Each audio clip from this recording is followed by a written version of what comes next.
என் இனிய தமிழ் மக்களே, இனிமே அந்த கம்பீர குரலை எப்படி நம்ம கேட்போம்? இப்படி ஒரு நாளைக்கு நடக்கும் நமக்கு எல்லாருக்கும் தெரியும். அழுதே தீர்வோம்னு தெரியும். ஆனால் தீர்ந்தாலும் அது எப்படி தீரும்? அந்த மாதிரியான ஒரு அழுகை. வாரிசு அரசியலை பற்றின விமர்சனங்கள் தான் இருக்கும். ஆனால் இது 77க்கு அப்புறமேல வாரிசு சினிமா தான். ஒரு குழந்தைக்கு அப்பாவுடைய சாயல் இருக்கான்னு பார்ப்பாங்க. 77க்கு அப்புறமேல வந்த இயக்குநர்கள் எல்லாருக்கும் பாரதி ராஜாவோட சாயல் தவறாம இருக்கும். அப்படிப்பட்ட ஒரு பெரிய சினிமா சமூகத்தையே உருவாக்குனவர் பாரதி ராஜா சார். நான் நேரடியாக அவர்கிட்ட பணிபுரியலனா கூட பாக்யராஜ் சார்ட்ட வேலை செஞ்சதுனால எங்க எல்லாருக்குமே எங்க டைரக்டர்ன்ற ஒரு பெருமை, சந்தோஷம். எங்க அப்பா இறந்தப்போ எனக்கு என்ன அழுகை இருந்ததோ அதை விட அதிகம் பாரதிராஜா சாருடைய இந்த மறைவு. ஆனா இது தவிர்க்க முடியாதது. ஆனா பாரதிராஜா சாரோட பேர் எப்படி இருக்குன்னா, இன்னமும் சினிமானா பாரதிராஜா தான். இன்னைக்கு கூட நான் என்னுடைய எக்ஸ்ல பதிவிட்டிருக்கேன்.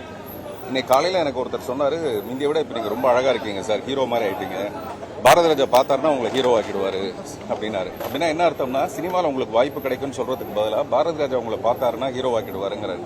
அப்படின்னா என்ன அர்த்தம்னா, சினிமா பாரதிராஜா, பாரதிராஜானா சினிமாங்கிற அளவுக்கு நம்ம மனசுல பதிஞ்சு போயிருக்கு. இது இப்ப மட்டும் இல்ல, காலத்துக்கு அப்படியே இருக்கும்.